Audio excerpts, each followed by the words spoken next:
Here we're going to talk about inverses. Our first inverse concept is going to be inverse relations.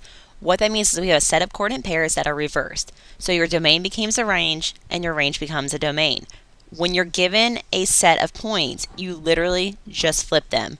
So now it says my Q, which is set of 1, 2, 3, negative 3, 0, 4.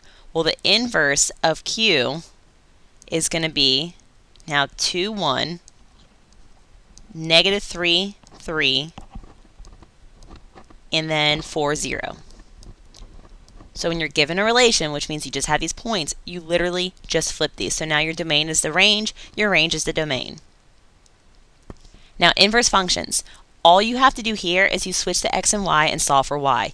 Now you can have other variables, so you just want to switch these two here and then solve for the opposite. So remember, f of x is another way of saying y. So now if I were to switch these, you're going to have, well, x is going to equal 5 over y minus 3 plus 1. Now we want to solve for y here, so we're going to subtract 1 from both sides.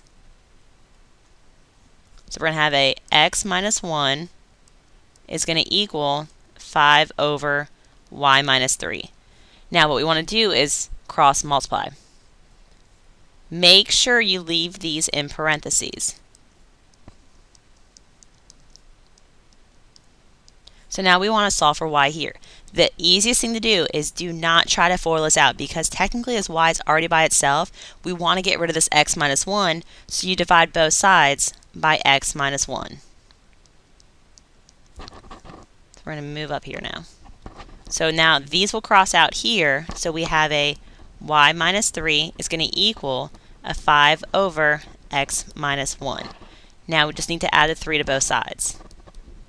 Now, since we have our f of x, we're going to say the inverse, so f of negative 1 of x is going to equal 5 over x minus 1 plus 3. And this is your inverse. Now the next thing is we can determine, are these two functions inverses of each other? There's two possible ways. You can do the compositions. So we can say, well, if f of g of x is equal to g of f of x, they're inverses. The easier way is you pick one of these, find the inverse, and see if it matches the other. So we have our last example, our f of x and g of x. We can do the composition of this one, but to me, the second part is a whole lot easier and a lot quicker. So I'm going to pick one of these and find the inverse. Does not matter which one. I'm going to pick this one because to me it seems like it would be a lot easier. So now we're going to say, well, x is going to equal negative 2 over 3 y. To get the y by itself, we're going to multiply both sides by the reciprocal.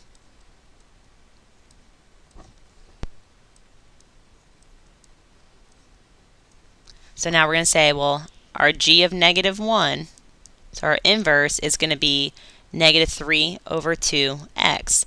Now we look at this, and then we look at the other example. They have nothing even close to each other, so these are not inverses.